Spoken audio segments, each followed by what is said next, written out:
Shutdown cuaca buruk yang terjadi belakangan ini menyebabkan sebuah kapal feri milik PT Gunung Makmum Permai Raja Basa menabrak dermaga 1 di Pelabuhan Bakauheni.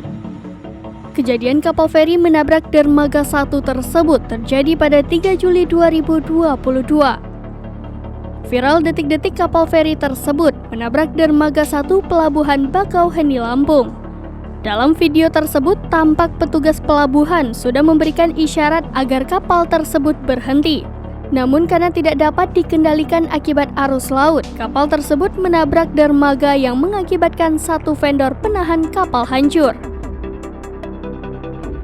Tidak ada korban jiwa akibat kejadian tersebut, serta tidak ada kerusakan pada lambung kapal, sehingga kapal dapat beroperasi kembali. Petugas pelayaran kapal menjelaskan kejadian tersebut terjadi akibat arus gelombang laut yang meningkat.